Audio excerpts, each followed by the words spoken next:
On a Wednesday night in February 2005, Mark Lunsford was heading to his girlfriend's house when his daughter, 9-year-old Jessica Lunsford, came running after him to hug him goodbye. She was holding her favorite stuffed animal, a purple dolphin Mark had given her as a gift. That night was the last time he ever saw little Jessica alive. Mark was awoken the next morning by the sound of Jessica's alarm clock. He entered her room, but she wasn't there. He then woke up his parents, who had been babysitting, and together they searched for the missing child. Jessica was clearly missing, and so they immediately called the police. When the police inspected Jessica's room, they found no signs of forced entry and no indication of a struggle.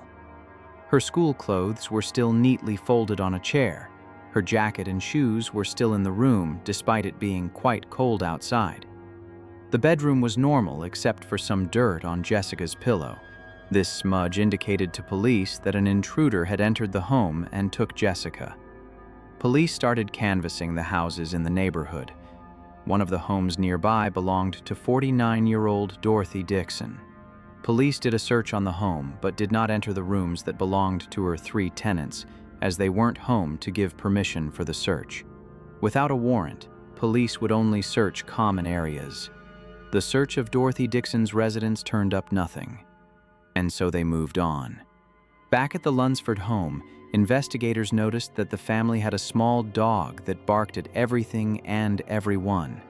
Yet no one in the house heard the dog barking the night Jessica went missing. This raised some suspicion among investigators. Police began to suspect that whoever took Jessica was familiar with the dog. The investigators narrowed in on Mark and his father. A background check deepened their concerns. Both father and son had criminal records.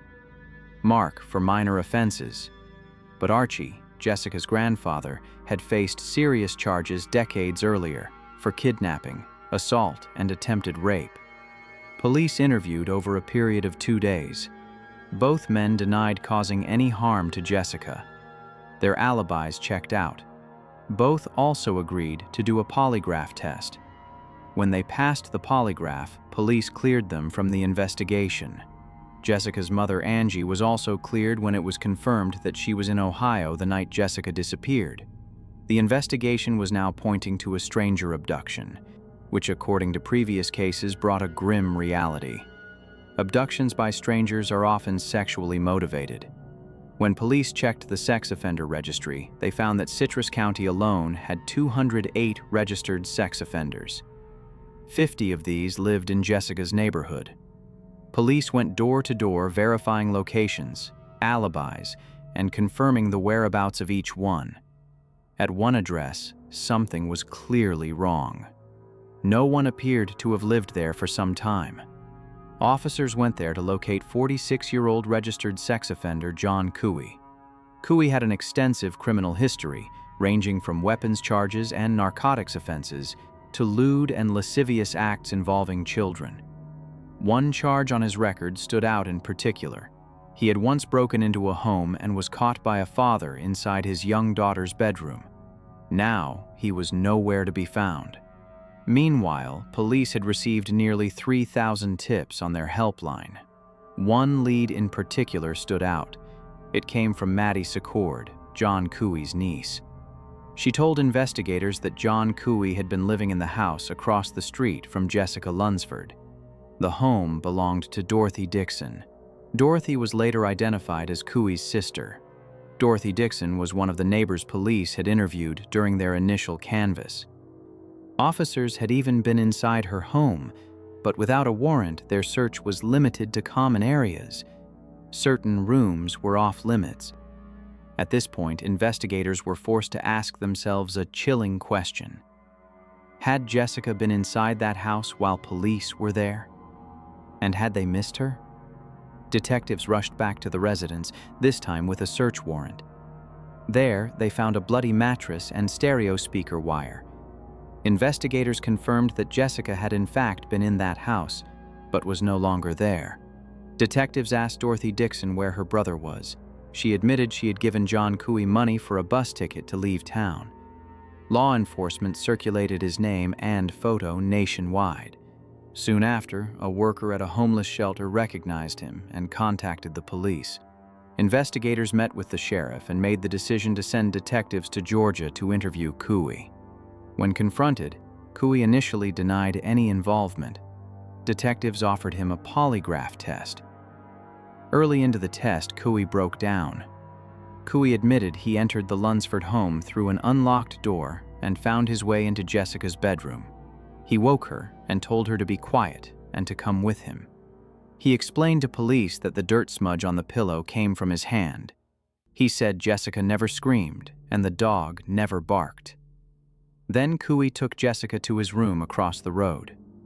Detectives soon learned that when police first searched Dorothy Dixon's house, Jessica was still alive. She had been tied up in a closet with stereo speaker wire. Helicopters, dogs, and officers passed just outside the window while she was imprisoned inside the house. Jessica had been there the entire time. By the third day, Couey explained that panic had set in. Police had been to the house, and he feared getting caught. He decided he needed to get rid of Jessica. So he placed her inside a plastic bin bag, took her out at night, dug a hole, and buried her while she was still alive. He buried her under several feet of dirt with her stuffed purple dolphin toy in the bag with her. Soon after this confession, Jessica was recovered from the grave. The autopsy determined Jessica was sexually assaulted, and asphyxiation was the cause of death. She had been buried under 3 to 4 feet of soil while inside a plastic bag, her hands bound behind her back. John Couey was convicted of first-degree murder, sexual battery, kidnapping, and burglary, and sentenced to death. In 2009, before the death sentence could be carried out, he died of natural causes. After Jessica's murder, Mark Lunsford became a national child safety advocate. He pushed for what became known as Jessica's Law. The law increased penalties for sexual offenses and for those who knowingly harbored sex offenders. It established a mandatory minimum sentence of 25 years for certain crimes and required lifetime electronic monitoring for convicted offenders. Jessica's Law was passed in Florida in 2005 and later adopted in some form by more than 40 states across the United States of America. Thank you for joining us for this episode. We hope you'll join us for the next one. If you'd like to support the PI, then follow us on social media. You can find us on Instagram, YouTube, TikTok, and Facebook. See links in bio below.